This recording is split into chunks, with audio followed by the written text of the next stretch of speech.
I've recently spent a number of hours playing a game called Ocean's Heart. And for anybody watching this video or having had watched the trailer for this game, the first thing you're going to take away is this game looks strikingly similar to A Link to the Past, a Super Nintendo game from somewhere around 93 or 94. And that's because this game has been designed to be kind of a nostalgic nod at that game. There are probably more elements that were borrowed from that game to make Ocean's Heart than there are new creations in Ocean's Heart. And I think with a nostalgic experience, that's kind of how you have to design the game.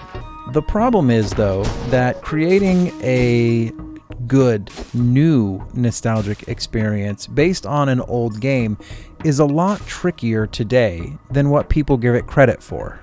A large part of this has to do with the rose-colored lenses that all of us have about our childhoods and the movies and the media and the games that we consumed as kids.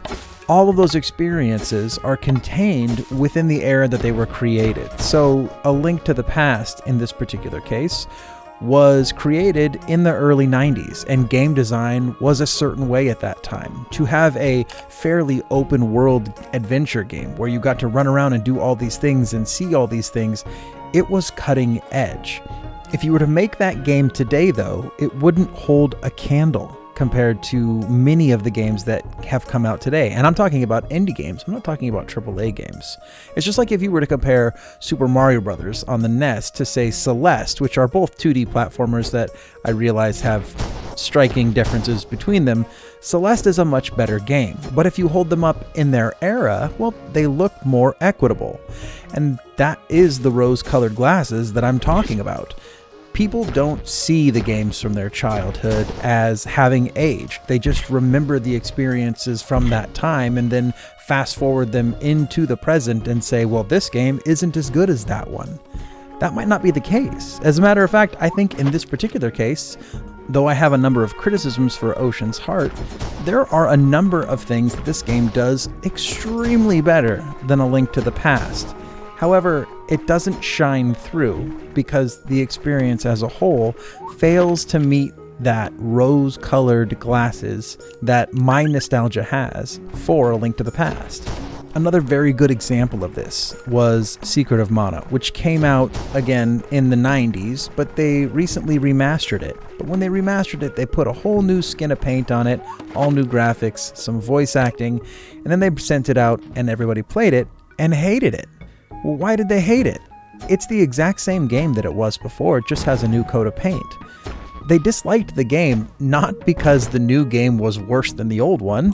They disliked the game because all of the design elements were the exact same as they were back in the 90s, and those elements by today's standards are extremely flawed. That same problem exists here with Ocean's Heart. Though this game borrows a lot from A Link to the Past, there's a lot of things that A Link to the Past really got wrong that need to be improved in order to be a valid, good game today. And unfortunately, Ocean's Heart doesn't do enough in some very key spots to really make it a great game today, but it still does scratch that nostalgic itch for those players that really want more A Link to the Past in their life. That being said, though, let's go through some of the elements one by one so we can make the side-by-side comparison. And I think in this particular case, though, I oftentimes will say that I don't like to compare games side by side. This is one that actually begs to have that done. It's a game based on A Link to the Past, and so it's going to be compared with it. For graphics, they have really done a great job of pulling back the technology to look a lot like A Link to the Past, but look like a better version of that. There's some small animations here and there, but overall just the color depth and the way that the game looks, the aesthetic overall, really does kind of add that nostalgia plus a little bit of modern at the same time, and I think in that way it succeeds in its task. The soundtrack very much complements the aesthetic feel of the game as well and doesn't disappoint with the high standard of the soundtrack of A Link to the Past. Here the tracks clearly have a no effort spared presentation where they match very well the environments but also just the adventure mood of the entire game. For music, A Link to the Past did set the bar pretty high, but the 20 to 30 years since A Link to the Past has been out, not a lot has changed as far as soundtracks. And so I think this particular element, they don't necessarily need to supersede what A Link to the Past did. What they really need to do is meet it. And I think that they at least have come extremely close to that objective, enough to where I found the soundtrack to be very pleasing overall. One of the critical pitfalls, though, that I have found in this game that matches A Link to the Past is the poor combat design overall. Now, in A Link to the Past, when you first get your sword, you not only have your general sword swing, but you also get a charged swing where you can swing the sword around you. In Ocean's Heart, that extra move is not present, and that actually takes away from the combat. It sets it one step back from A Link to the Past because it gives you one less tool in your arsenal from the get-go. Now, the nice thing about Ocean's Heart, even though you're missing that additional attack right out of the get-go, you do have a dodge in the form of a roll that allows you to move a little quicker to start. The problem that I found with the roll, however, is that I couldn't find enough iframes, if there are any iframes, and iframes are invulnerability frames. It's the period of time where you can't be hit by the enemy. There's not enough included in that roll, so if an enemy is to hit you while you're rolling, you're still going to take damage.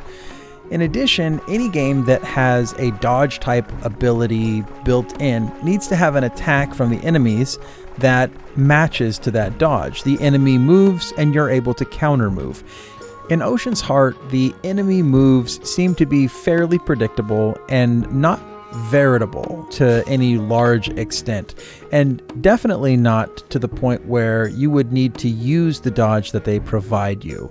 The combat overall just needs a little more thought put into it, but I think that that was a problem that existed in A Link to the Past, and I think this is part of what my original problem with creating nostalgic games really manifests itself here, and that's that A Link to the Past has very poor combat. It has a lot of tools, sure, and so late in the game, you can do a lot of things, and I'm sure that that's the case here with Ocean's Heart. As I played the game, I got a number of magic spells, I got a boomerang, I got all kinds of different things, I got bombs, but they didn't make up for the fact that the core attack and the core combat mechanics of the game just aren't that great to start with. And I think that bar has been raised over time. And if we really wanted to create a game that was great today, but felt a lot like A Link to the Past, there needed to be a lot more thought put into the combat and the enemy combat design for it to really take hold. One of the really great additions, though, in Ocean's Heart over A Link to the Past is the quest system. As you play through the game, you have a mainline quest, and that does go in different directions where you can get multiple things at the same time that you have to do, and that allows you to follow through the story, which is a fairly decent story from what I've played. But however, you can also get secondary quests, or side quests as they're called in the game, and those side quests will allow you to collect cash and allow you to do different objectives to get different things in the game if you don't want to progress in the mainline story.